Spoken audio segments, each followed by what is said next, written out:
أعوذ بالله السميع العليم من الشيطان الرجيم بسم الله الرحمن الرحيم وصلى الله تعالى على سيدنا Muhammad وعلى آله وصحبه وسلم. Welcome if you've just joining us for the first time, and welcome anyway if you've been listening in. We're happy to be here and giving the narratives of the legendary stories of the prophets alayhimus salatu wassalam. We do have to go over the names of the prophets, stories we have covered, and it's the prophet Adam, Idris, Nuh, Hud, Salih, Ibrahim, Ismail, Ishaq, Lut, Shu'aib, Yusuf, Ayyub, Dhul Kifl. We've also covered alayhimus salatu wassalam to those prophets already mentioned. From page number 1 to page number 178. Then we did the story of the dwellers of Arras. Those who denied, is a very important lesson there. We have also covered the story of the people of or the prophets mentioned in the Surah Yasin. We have covered that story as well. We have also studied the story, covered the story, of Jonah or Yunus. And we are now working on the section 1 in the story of Musa alayhi salatu wassalam, and we'll be picking up from the original version of this book, page number 209. Pharaoh listened to Moses' speech with disdain. He thought that Moses was crazy because he dared to question his supreme position. Then he raised his hand and asked, "What do you want?" Moses answered, "I want you to send the children of Israel with us." Pharaoh asked, "Why should I send them as they are my slaves?" Moses replied, "They are slaves of Allah, Lord of the worlds." Pharaoh then inquired sarcastically if this man was Moses. Moses said, "Yes, it is." And I quote, "Are you not the Moses whom we picked up from the Nile as a helpless baby? Are you not the Moses whom we reared in this palace, who ate and drank from our provisions, and whom our wells showered with charity? Are you not the Moses who is a fugitive, the killer of an Egyptian man? If my memory does not betray me, it is said that killing is an act of disbelief. Therefore, you were a disbeliever when you killed. You are a fugitive from justice, and you come to speak to me. You dare to do so?" He said, "What are you talking about, Moses? I forgot? You thought I forgot?" Moses knew that Pharaoh's mentioning his past, his upbringing, and his receiving Pharaoh's charity was Pharaoh's way of threatening him. Moses ignored his sarcasm and explained that he was not a disbeliever when he killed the Egyptian. He only went astray, and Allah the Almighty had not yet given him the revelation at that time. He made Pharaoh understand that he fled from Egypt because he was afraid of their revenge upon him, even though the killing was an accident. He informed him that Allah Jalla Jalaluhu had granted him forgiveness and made him one of his messengers. Allah the Almighty revealed to us part of the dialogue between Moses alayhi salatu wassalam. Jalla Jalaluhu states in surah number, should we quote the surah number before? Yes, let's go ahead and quote Surah number 26, ayahs number 16 through 31. "Now go you both with our signs. Verily, we shall be with you, listening in. And when you both come to Pharaoh, say, we are the messengers of the Lord of the Alameen," which means the entire universe, mankind, jinn, and all that exists. "So allow the children of Israel to go with us," end quote. Pharaoh said to Moses, open quote, "Did we not bring you up among us as a child, and you did dwell many years of your life with us, and you did your deed which you did, meaning killing a man, and you are one of the ingrates." Moses said, open quote, "I did it then when I was an ignorant one as regards to my Lord and his message. So I fled from you when I feared you, but my Lord has granted me religious knowledge, right judgment, and the affairs and prophethood, and judgment or righteous judgment of affairs and prophethood, and appointed me as one of his messengers. And this is the past favor with which you reproach me, that you have enslaved the children of Israel. Pharaoh said, and what is the Lord of the Alamin? Moses replied, Lord of the heaven and the earth, and all that is between them, if you seek to be convinced with certainty. Pharaoh said to those around, do you not hear what he says? Moses said, your Lord and the Lord of your ancient fathers. Pharaoh said, verily your messenger who has been sent to you is a madman. Moses said, Lord of the east and west, and all that is between them, if you did but understand. Pharaoh said, if you choose any other god than me, I will certainly put you among the prisoners. I will imprison you. Moses said, if I bring you something manifested and convincing, even though I do so, will you prison me? Pharaoh said, bring it forth then, if you are of the truthful ones.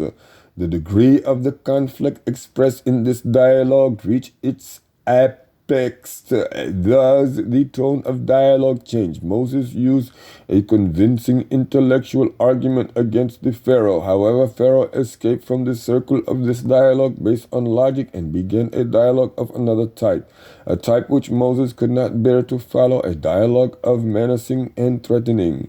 Pharaoh deliberately adopted the style of the absolute ruler. He asked Moses how he dared to worship Allah. Did he not know that Pharaoh was a god? After declaring his divinity, Pharaoh asked Moses how he dared to worship another god. The punishment for this crime was imprisonment. It was not permitted for anyone to worship anyone other than Pharaoh. Moses understood that the intellectual argument did not succeed. The calm dialogue was converted from sarcasm to mentioning charity, then to scorn, then to the threat of imprisonment. Moses said, and I quote, even if I bring you something manifested and convincing. Pharaoh said, bring it forth then, if you are of the truthful.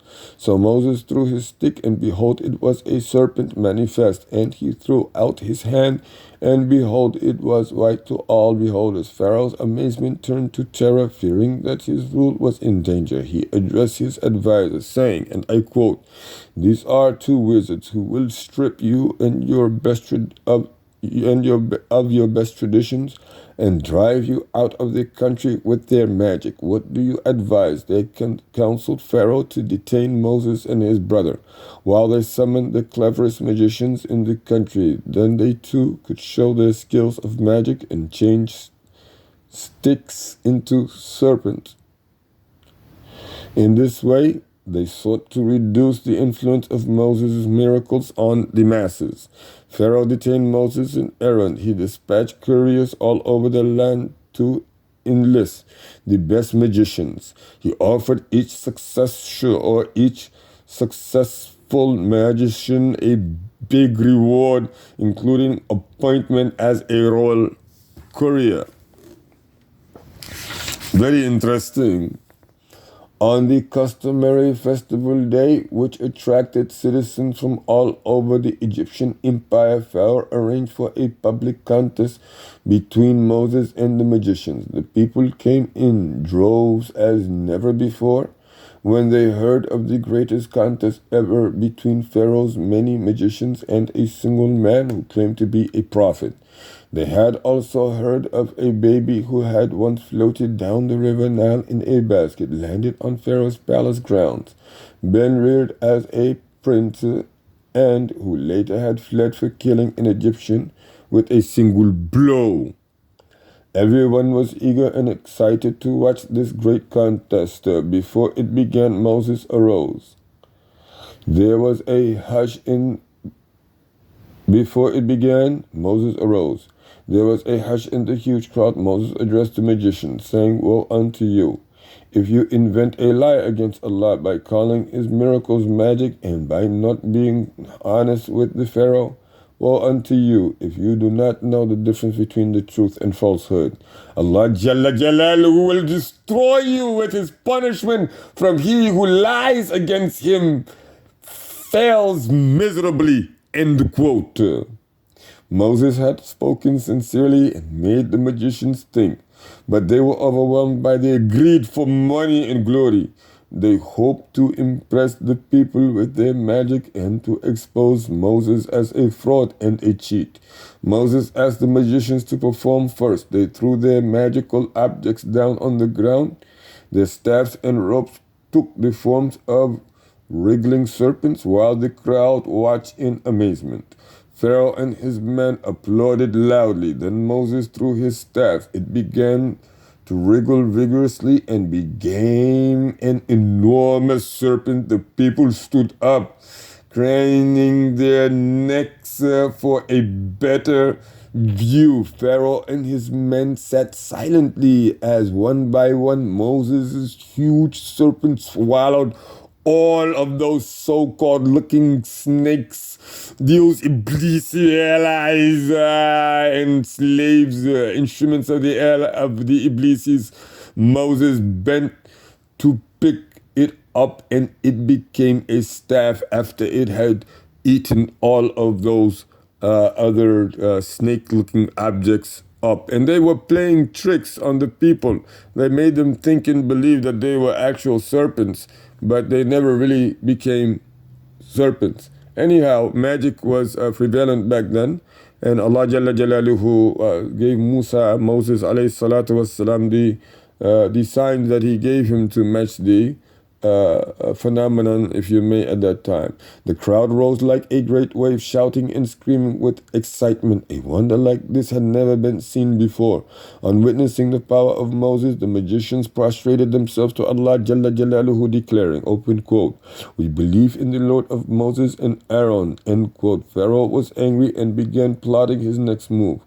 He charged that the demonstration had been arranged secretly between Musa and the magicians. He demanded that the magicians confess to their scheme, threatening them with death.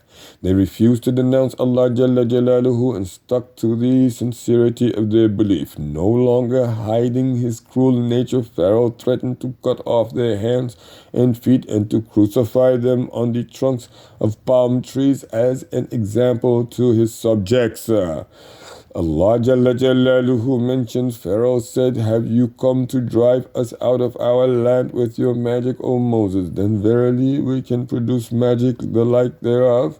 So appoint a meeting between us and you, which neither we nor you shall fail to keep in an open, wide place where both shall have a just and equal chance, and beholders could witness the competition." Moses said, "Your appointed meeting is the day of the festival, and let the people assemble when the sun has risen forenoon." So Pharaoh withdrew, devised his plot, and then came back. And when he came back, Moses said to them, "Woe unto you, invent not a lie against Allah Jalla Jalaluhu, lest he should destroy you completely by a torment, and surely he who invents a lie against Allah Jalla Jalaluhu will fail miserably." Then they debated with one another what they must do, and they kept their talk secret. They said, "Verily, these are two magicians. Their object is to drive you out of your land with magic and overcome your chief and nobles. So devise your plot and then assemble in line, and whoever overcomes this day will be indeed successful." They said, "O Moses, either you throw first or we be the first to throw." Moses said, "Nay, throw you first." Then behold, their ropes and their sticks by their magic appeared to him as though they moved fast. So Moses conceived a fear in himself. Allah Jalla Jalaluhu said, "Fear not. Surely you will have the upper hand, and throw that which is in your right hand. It will swallow up all that which they have made, that which they have made us, that which they have made is only a magician's trick, excuse me, and the magician will never be successful no matter whatever amount of skill he may attain. So the magicians fell down, prostrating. They said, we believe in the Lord of Aaron and Moses. Pharaoh said, believe you in him, Moses, before I give you permission. Verily, he is your chief who taught you magic. So I will surely cut off your hands and feet on opposite sides, and I will surely crucify you on the trunks of palm trees. And you shall surely know which of us, meaning I, Pharaoh, or the Lord of Musa, can give you the severe and more lasting torment. Inshallah, we will stop here on page number 215. This last quotations from Surah number 20, ayahs number 58 through 76. سبحانك اللهم وبحمدك وتبارك اسم ربك وتعالى جدك ولا إله غيرك ولا حول ولا قوة إلا بالله العلي العظيم. سبحان ربك رب العزة عما يصفون وسلام على المرسلين والحمد لله رب العالمين.